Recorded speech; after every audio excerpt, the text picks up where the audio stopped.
فصحا نے، خطبہ نے، جو عرب کے خطبہ ہیں، عجیب جملہ کہا ہے ان کلمات کے بارے میں کہ انہوں نے کہا کہ 9 کلمات، 9 جملے ایسے ہیں کہ تکلم بہا امیر المومنین، مولا کائنات نے گفتگو فرمائی، وَارتجل بہن ارتجالا، بغیر کسی سابقہ تیاری کے علی نے گفتگو کی ہے. ثلاث منہا فی الحکمہ وثلاث منہا فی الادب وثلاث منہا، عجیب جملے کہ 3 جملے اس میں سے ایسے ہیں کہ جو ادب میں ہیں، 3 جملے حکمت کے ہیں، اور 3 جملے ثلاث منہا فی المناجات. 3 اور 3، مناجات کے 3، حکمت کے 3 اور ادب کے 3 جملے، ہو گئے 9. کہا ہے علماء نے کہ یہ 9 جملے ایسے ہیں کہ فقعنا عیون البلاغہ، کہ بلاغت کے دیدے باہر نکل گئے، پھٹ گئے دیدے.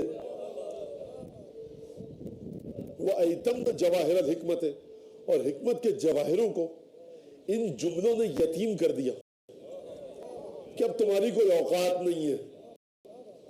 اور قطعنا یا منعنا، روک دیا لوگوں کے کہ اللحاق بہا، کہ لوگ ان جملوں سے ملحق ہو سکے.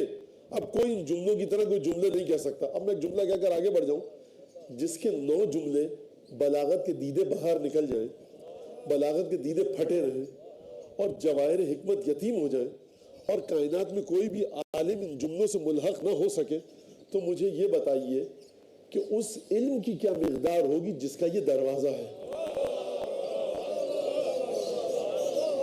فرمایا اما اللاتی فی المناجات، وہ 3 جملے جو علی بن ابی طالب کے مناجات میں ہیں، فرمایا کفا بی عزا ان اکون لک عبدا وکفا بی فقرا ان تکون لی ربا انت کما تحب فاجعلنی کما احب. وہ 3 جملے جو مناجات کے ہیں، خوب توجہ کیجئے گا. مناجات کا مطلب کیا ہے؟ آپ سب جانتے ہیں، دعا مانگنا. دعا جب انسان مانگتا ہے، تو جب دعا مانگتا ہے تو دعا اس کی روح کی بلندی کو بتاتی ہے. جتنی بلند آپ کی دعا اتنی بلند آپ کی روح. پروردگار موٹر سائیکل مل جائے، مانگیے. بچے بیٹھے نوجوان، بری چیز نہیں ہے. پروردگار کالج میں داخلہ ہو جائے، کوئی بری چیز اچھی، بالکل مانگیے. جو مشکل ہے دعا مانگیے، جو مشکل ہے، جس چیز کا دل چاہے دعا مانگیے. ایک گاڑی آپ کو اچھی لگی، سڑک پہ جا رہی ہے، دعا مانگ لیجیے، کوئی حرج نہیں ہے. اور یہ عادت ڈالیے، کیونکہ قیامت میں جتنی دعائیں خدا نے آپ کی اس دنیا میں قبول نہیں کی ہوں گی، ان کے بدلے میں، ان کے عوض جنت میں آپ کو درجات دے گا. کوئی گھر اچھا لگا، خرید نہیں سکتے، دعا مانگیے. حرام کے ذریعے حصول کی کوشش مت کیجیے. کتنا رحیم و کریم خدا ہے کہ میرے بندے جو اچھی چیز لگی دعا مانگ، ہم مصلحت دیکھیں گے، تجھے نہیں دیں گے. بیمار ہے، دعا مانگتے رہیے. صحت نہیں ملی، قیامت میں درجات بلند ہوں گے. تو دعا یعنی مناجات، یعنی خدا سے گفتگو ہے کہ نہیں. ایک بچہ آتا ہے اپنے باپ کے کان میں، کہتا ہے ہمیں فلاں مٹھائی چاہیے، ہمیں فلاں کھانے کی چیز چاہیے. ایک بچہ کہتا ہے ہمیں لباس چاہیے. ایک بچہ کہتا ہے ہمیں کھانا چاہیے. ایک بچہ کہتا ہے ہمیں اچھا گھر چاہیے. ایک بچہ باپ کے کانوں میں آ کے کہتا ہے بابا پدر گرامی ہمیں کچھ چاہیے، ہمیں خود آپ چاہیے. تو سب سے بلند بچہ کون سا ہوا؟ ہمیں آپ چاہیے. بیٹا یہ لے لو، جان چھوڑو، چلے جاؤ. نہیں، سائے کی طرح آپ کے ساتھ رہیں گے، ہم آپ کو نہیں چھوڑ سکتے. تو اس بچے کی سطح کس مقام پر ہے؟ مناجات، دعا. کیا فرمایا علی بن ابی طالب نے؟ اچھا مناجات آئی تو میں دعا کا ایک واقعہ بتا دوں. رک جائیے یہیں پر مناجات کے سلسلے میں. ربیعہ خادم رسول خدا کا، رسول خدا کا ربیعہ 7 برس ہماری خدمت کی. خدم تنی 7 سنین، 7 برس ہماری خدمت کی. اللہ تسلی شیئن، کچھ مانگو. یہ ہے رسول خدا کی خدمت کا صلہ. جو لوگ فرش اعظم بچھا رہے ہیں نا، اور یہی مقام کہ جو کئی دہائیوں سے فرش اعظم بچھ رہا ہے. حسین علی عالم غیب سے کہہ رہے ہیں بھائی کئی دہائیوں سے تم نے فرش اعظم بچھایا ہے، کچھ مانگو. اتنے سالوں سے بچپنے سے مجلسوں میں جا رہے ہو، ہماری خدمت کر رہے ہو، آنسو بہا رہے ہو، کچھ مانگو. یہ سب کا سب پورا گھرانہ ایک ہی طبیعت ہے ان کی. 7 برس خدمت کی، کچھ مانگو سبیل پر پانی پلانے والا، عزاداروں کے جوتے اٹھانے والا، فرش عزا بچھانے والا، شامیانے جو لگا رہا ہے وہ معمولی کام نہیں ہے. سمجھے کس کے لیے شامیانہ لگا رہا ہے. کہا کہ 7 برسوں کچھ مانگو. کیوں نہیں مانگ رہے کچھ؟ رسول خدا بھی میرے الفاظ ہیں پریشان ہے، 7 برسوں میں کچھ نہیں مانگا. اچھا رسول خدا کو بھی اعتماد ہے اپنے صحابی پر. کہہ سکتا ہے یا رسول اللہ آپ کے پاس کبھی صبح کا ناشتہ ہوتا ہے، دوپہر کا کھانا نہیں ہوتا، 2 جبے ہیں، 1 جبہ ہے آپ کے پاس، آپ سے کیا مانگوں؟ کہتا امہلنی حتی افکر، وقت دیجئے تاکہ سوچ سکوں. کہا کہ اچھا ٹھیک ہے جاؤ سوچ کے آؤ. دوسرے نے آیا، کہا کہ یا رسول اللہ سوچ لیا. کہا بتاؤ کیا حاجت ہے، کیا چاہیے؟ کہا کہ میں یہ چاہتا ہوں تسأل اللہ، آپ اللہ سے یہ مانگے ان یجعلنی معک فی الجنہ، خدا مجھے جنت میں آپ کے ساتھ رکھے.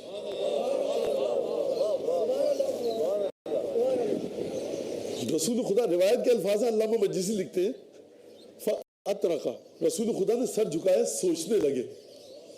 سر اٹھا کر کہا من علمک ھذا، تجھے سکھایا کس نے یہ بتا.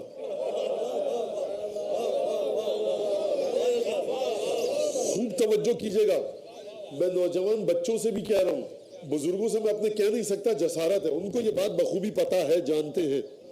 نوجوان بچوں سے کہہ رہا ہوں، اور اگر یہاں میری بچیاں سن رہی ہیں، میری ہم عمر بہنیں سن رہی ہیں، ان سے بھی کہہ رہا ہوں، فرش عزا پر آئیے، سب سے قیمتی چیز حسین سے مانگیے.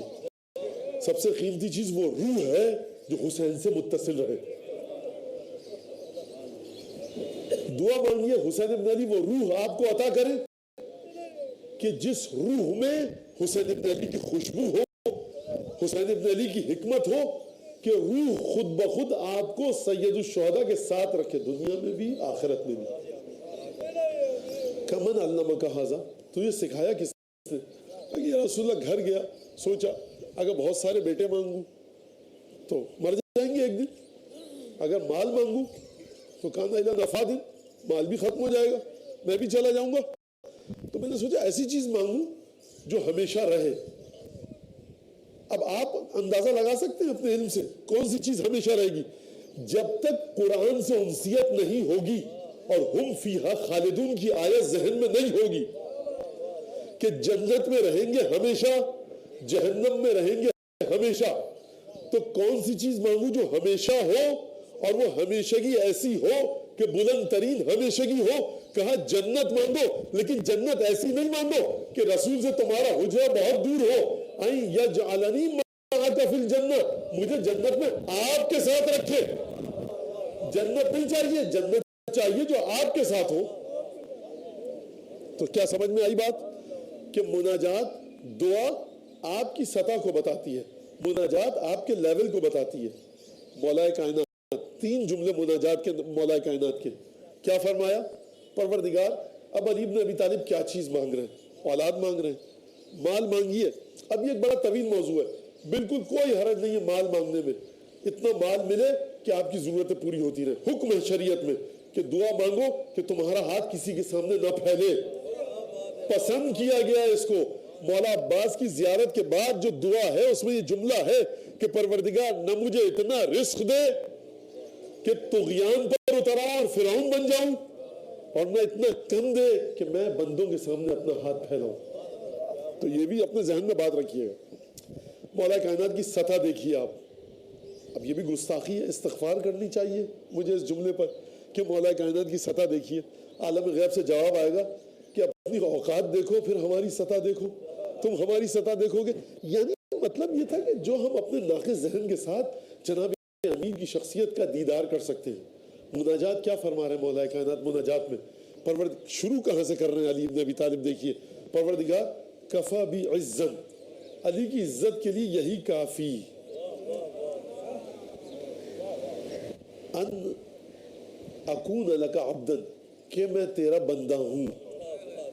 وکفا بی فقرا، پروردگار مجھے فخر کے لیے، مباحات کے لیے، اگر مجھے اکڑنا ہے نا، اگر مجھے اترانا ہے تو میرے لیے ایک چیز کافی کہ تو میرا رب ہے. ان جملوں کو تھوڑا سا سمجھ لیجئے مزید.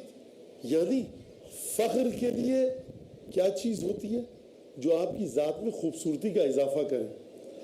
بندگی باعث ذلت ہے، عبد ہونا، غلام ہونا باعث ذلت ہے۔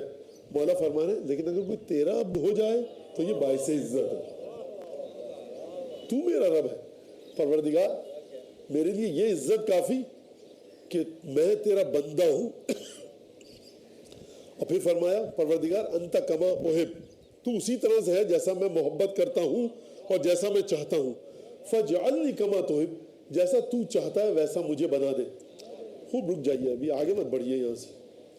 یہ کب فرما رہے ہیں علی بن ابی طالب؟ جب 35-40 برس کے ہو گئے، جب 50-55 برس کے ہو گئے، اس وقت کا جملہ ہے، مجھے ویسا کر دے جیسا تو چاہتا ہے۔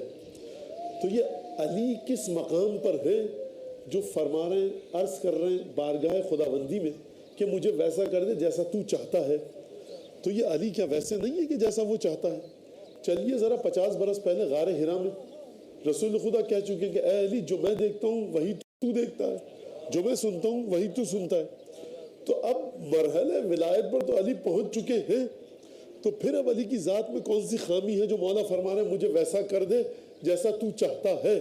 یہ علی ابن ابی طالب کے نقص پر دلالت نہیں ہے، کمال پر دلالت ہے یہ جملہ۔ کیسے؟ سن لیجئے پھر بات کو آگے بڑھاتے ہیں۔ یعنی پروردگار تیری ذات لامتناہی، تیرے کمالات لامتناہی، علی نے تیرے وجود کا جہاں تک سفر کر لیا ہے، کہاں تک کا سفر کیا ہے؟ لو کشف الغطا مزدد تو یقینا، اگر پردے گر بھی جائیں میرے یقین میں اضافہ نہیں ہوگا، لیکن پروردگار میرا یقین الگ ہے، تیری ذات کی خوبصورتی جدا ہے۔ پروردگار تیری ذات کی خوبصورتی کبھی ختم نہیں ہوگی۔ پروردگار مجھے اپنی ذات کی خوبصورتیوں سے ہمیشہ متعارف کراتا رہیو، کیونکہ یہ کبھی ختم نہیں ہونے والی، لہٰذا مجھے ہر مرحلے پر اس طرح سے رکھ کہ جس طرح سے تو چاہتا۔ وَسَلَاسًا مِنْهَا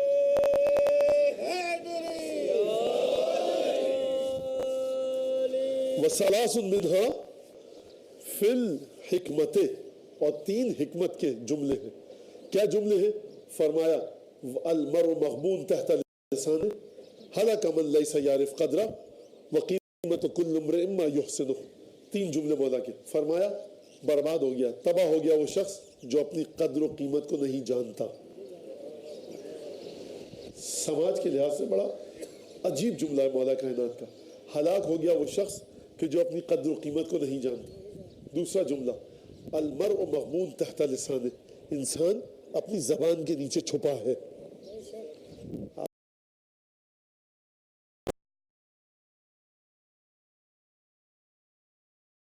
آپ کو دیکھنا ہے کون کیسا ہے، کھڑا ہوا ہو جائیے،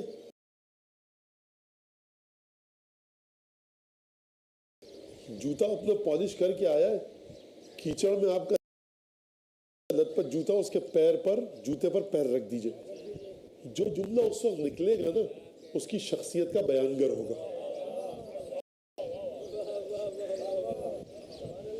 جوتے پہ گرد لگا دے کوئی میرے تو میرے منہ سے مغلظات نکلے، اور ایک روح وہ ہے کہ جب عصر عاشور کہے وہ کہ حسین اب تو آپ اکیلے ہیں، اب میں کیوں قربان کروں اپنے آپ کو، کیوں مروں، جا کر شہید کیوں ہو جاؤں، تو مولا اب میرے شہید ہونے کا آپ کو کوئی فائدہ نہیں پہنچے گا تو مجھے اجازت دیجئے۔ تو یہ ذات یہ کہے اتنی دور چلا جا کہ صدائے استغاثہ تیرے کانوں میں نہ آئے، اگر آ گئی اور تو نے لبیک نہ کہی تو تو جہنمی ہے۔ یعنی خوب توجہ کیجئے گا، فاطمہ کے بچوں کی عظمت کو سمجھیے، یعنی مجھے تیرا جہنمی ہونا گوارا نہیں ہے، اپنا بے یار و مددگار ہو جانا گوارا ہے، مظلومیت سے شہید ہونا گوارا ہے، لیکن تو مجھے چھوڑ کے جا رہا ہے، لیکن میں یہ گوارا نہیں کر سکتا کہ تو جہنمی ہو جائے۔ یہ ہے مرحلہ علم کا۔ المر، کتنا فاصلہ ہے، کتنا فاصلہ ہے فاطمہ کی بچوں میں اور عام انسانوں میں۔ المر مخبون تحت لسانه، انسان اپنی زبان کے نیچے چھپا ہے۔ ہلاک من لیس یعرف قدرہ، ہلاک ہو گیا کہ جو اپنی قدر نہیں جانتا۔ تیسرا جملہ کیا فرمایا؟ وقیمت کل امرئ ما یحسنہ، ہر شخص کی قیمت وہ ہے کہ جس کام کو بہت اچھے طریقے طریقے سے وہ انجام دے. وَثَلَاثٌ مِّنْهَا فِي الْأَدَبِ, 3 چیزیں ہیں جو ادب ہے. یعنی کیا مطلب, زندگی کیسے گزارنی ہے. فرمایا اُمْنُ عَلَى مَنْ شِئْتَ تَكُنْ أَمِيرَهُ وَاحْتَجْ إِلَى مَنْ شِئْتَ تَكُنْ أَسِيرَهُ وَاسْتَغْنِ عَمَّنْ شِئْتَ تَكُنْ نَذِيرَهُ. تم جس سے چاہتے ہو بے نیاز ہو جاؤ, جس سے چاہتے ہو کہ مجھے اس کی ضرورت نہ ہو, اس کی طرح اسی جہد سے بن جاؤ, اس سے بے نیاز ہو جاؤ گے. میں بچوں کے لیے مثال دے رہا ہوں. چاہتے ہو کہ گھر میں اگر تم محتاج نہ ہو بجلی کی کسی آلات کے لیے, تعمیر کرنے والے کے, مرمت کرنے والے میکینک کے, تو اس جیسا کام سیکھ لو, اس سے بے نیاز ہو جاؤ گے. اگر چاہتے ہو کسی کے امیر بن جاؤ, کسی کے آقا بن جاؤ, اس پر احسان کرو. اور چاہتے ہو کسی کے قیدی اور غلام بن جاؤ, اس کے سامنے اپنی ضرورت کا اظہار کرو. یہ علی بن ابی طالب ہے. اور میں اب چلوں لے کر آپ کو اسی سلسلے کے جملے پہ اور آیت سے رب دے کر مصائب کی طرف آؤں. تقریر کا وقت میرا ختم ہوا چاہتا ہے کہ دیکھیے مولا نے کیا فرمایا, قیمت کل امرئ ما یحسنہ, ہر شخص کی قیمت وہ ہے کہ جس کام کو بہترین طریقے سے انجام دے. خود علی بن ابی طالب کے جملوں کے ذریعے علی بن ابی طالب کی قیمت کا تعین کیجئے. ذرا تعین کیجئے کہ اس کائنات میں وجود علی بن ابی طالب کی قیمت ہے کیا. جملہ گستاخانہ ہے, لیکن اگر خود مولا کے کلام کے ذریعے مولا کی قیمت کا تعین کیا جائے تو پھر ادب کے مطابق ہے, گستاخی نہیں ہے. علی بن ابی طالب کی قیمت کیا ہے, کیونکہ مولا خود فرما رہے ہیں قیمت کل امرئ ما یحسنہ, ہر شخص کی قیمت اتنی ہی ہوتی ہے کہ جس کام کو وہ بہترین طریقے سے انجام دے.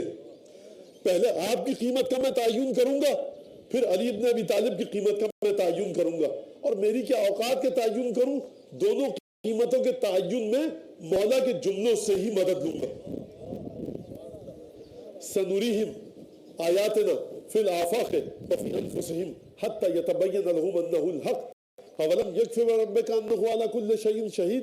ترجمہ آپ کے سامنے آ چکا اس آیت کا. ہم اپنی نشانیاں انہیں ان کی ذات میں دکھائیں گے, آفاق میں دکھائیں گے, زمین و آسمان میں دکھائیں گے, اس کائنات میں دکھائیں گے, یہاں تک کہ ان کے لیے ثابت ہو جائے کہ ذات باری تعالیٰ حق ہے. حبیب, کیا تمہارا پروردگار ہر چیز پر گواہ نہیں ہے؟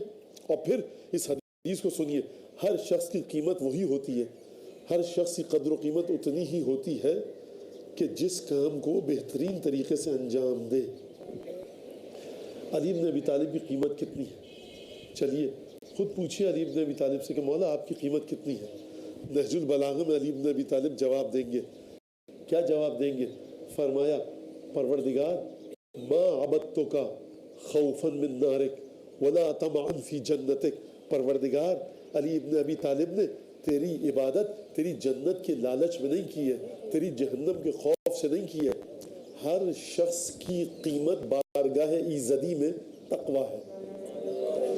ان اکرمکم عند اللہ اتقاکم, تم میں سب سے زیادہ قیمتی ترین, کریم ترین, اکرم ترین, باعزت ترین, شرافت ترین, بافضیلت ترین خدا کی بارگاہ میں وہ ہے کہ جو سب سے زیادہ متقی ہے.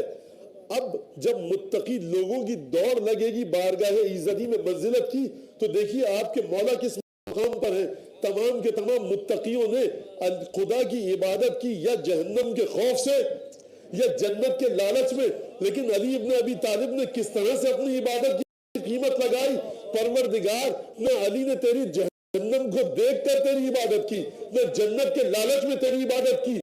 میری عبادت تیرے لیے ہے, بل وجدتک اہل للعبادت فعبدتک. علی نے تجھے لائق عبادت جان کر تیری عبادت کی ہے. یعنی جو وجود خدا کی قیمت ہے وہ علی ابن ابی طالب کی عبادت کی قیمت ہے. یعنی ذات علی ابن ابی طالب کی قیمت توحید ربوبی ہے, اس سے ہٹ کر کوئی چیز علی کی قیمت نہیں بن سکتی.